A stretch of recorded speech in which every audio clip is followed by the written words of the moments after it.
क्या गौतम गंभीर को भारतीय टीम से साजिश करके निकाला गया था? क्या सच में गंभीर का करियर धोनी और कोहली की वजह से बर्बाद हुआ था? क्या गंभीर कुछ और साल क्रिकेट खेल सकते थे? आखिर क्या था पूरा माजरा, आइए जानते हैं। दोस्तों, गंभीर ने अपने इंटरनेशनल क्रिकेट करियर की शुरुआत अप्रैल 2003 में ढाका में बांग्लादेश के खिलाफ वनडे मैच से की थी। इसमें उन्होंने 11 रन बनाए थे। वहीं उन्होंने अपने टेस्ट करियर की शुरुआत नवंबर 2004 में मुंबई में ऑस्ट्रेलिया के खिलाफ की थी, जिसमें वो पहली पारी में 3 और दूसरी पारी में केवल 1 रन पर आउट हो गए थे। इसके बाद उन्होंने अपना दूसरा टेस्ट नवंबर 2004 में दक्षिण अफ्रीका के खिलाफ खेला और अपने दूसरे टेस्ट में ही दक्षिण अफ्रीका के खिलाफ 91 रनों की शानदार पारी खेलकर उन्होंने क्रिकेट जगत को बता दिया कि वो लंबी रेस के घोड़े हैं। अगले ही महीने बांग्लादेश में उन्होंने एक पारी में 139 रन बनाए। ये टेस्ट क्रिकेट में उनका पहला शतक था। पाकिस्तान के खिलाफ अगली सीरीज में उन्होंने 3 अर्धशतक बनाए और भारतीय पारी को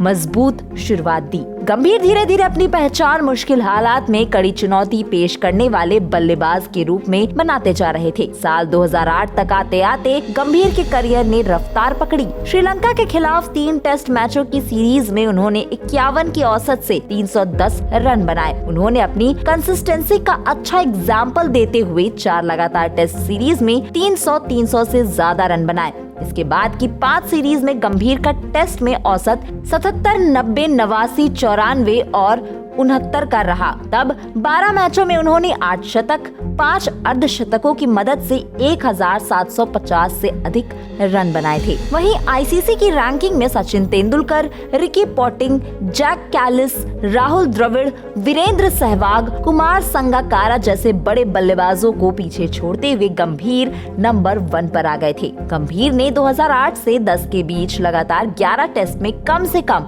1 अर्धशतक जरूर लगाया था।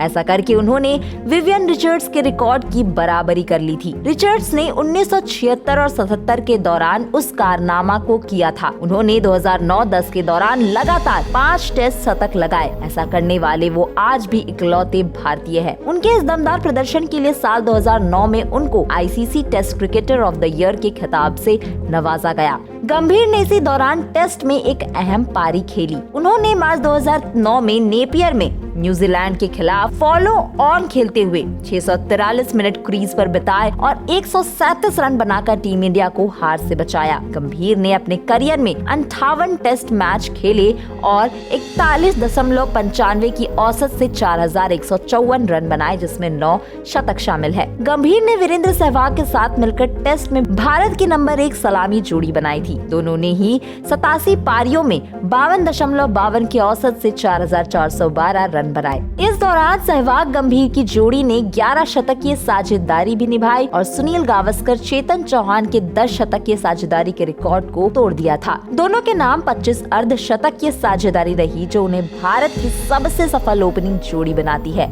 इसी बीच वो 2007 के T20 विश्व कप में भारत को विश्व विजेता बनाने में अहम भूमिका निभा चुके थे। उन्होंने फाइनल मैच में पाकिस्तान के खिलाफ शानदार 75 रनों की पारी खेली। इस तरह T20 में भी गंभीर एक सफल खिलाड़ी रहे। उन्होंने 36 T20 मैचों में 932 रन बनाए। उनका ग्राफ वनडे क्रिकेट में भी ऊपर जा रहा था, जहां वो एक के बाद एक अच्छी परफॉर्मेंस दे रहे थे। वैसे तो वो ओपनर थे, लेकिन 2011 विश्व कप में उन्होंने नंबर 3 पर बल्लेबाजी की, क्योंकि तब ओपनिंग 2 दिग्गज सचिन और सहवाग कर रहे थे। इस विश्व कप में भी गंभीर का जलवा दिखा, जब फाइनल में श्रीलंका के 275 रनों के जवाब में भारतीय टीम ने 31 रनों पर ही 2 विकेट खो दिए और भारतीय पारी लड़खड़ा रही थी। तब गंभीर ने पहले कोहली और बाद में धोनी के साथ मिलकर 2 शानदार साझेदारी निभाई। वो शतक तो नहीं बना पाए, लेकिन उनकी 97 रनों की बहुमूल्य पारी ने मैच जरूर बना दिया। दोस्तों, धोनी का वो छक्का भारत की करिश्माई जीत की कहानी जरूर बयां करता है, लेकिन शायद उस छक्के से कहीं ज्यादा योगदान गंभीर की इस पारी का था। लेकिन फिर ऐसा क्या हो गया कि 2011 में भारतीय टीम को विश्व कप जिताने के 2 साल बाद ही गंभीर को वनडे टीम से बाहर कर दिया गया, जबकि 2012 में उन्होंने 16 वनडे मैचों में करीब 43 की औसत में 685 रन बनाए। दरअसल हुआ यूं था कि 2013 आते आते गंभीर का वनडे फॉर्म उतना अच्छा नहीं रहा। इस साल उन्होंने कुल 7 वनडे मैच खेले, जिनमें उन्होंने सिर्फ 22 की औसत से 153 रन बनाए। इस दौरान उनका स्ट्राइक रेट भी महज 68 का रहा, जिसे आज की क्रिकेट में बेहद धीमा माना जाता है। लेकिन उनके टीम से बाहर होने के पीछे सिर्फ उनका ये साधारण प्रदर्शन ही नहीं, बल्कि इसी साल इंग्लैंड में खेली गई चैंपियंस ट्रॉफी में रोहित शर्मा का टीम में एक ओपनर के तौर पर शामिल होना था। रोहित शर्मा के ओपनर बनते ही दुनिया भर के गेंदबाजों की मानो आफत आ गई। उन्होंने भारतीय टीम में अपने दमदार प्रदर्शन के बूते एक ओपनर के तौर पर अपनी जगह पक्की कर ली। वहीं दूसरी ओर शिखर धवन अच्छा खेल ही रहे थे। वहीं नंबर 3 पर विराट कोहली का बल्ला आग उगल रहा था।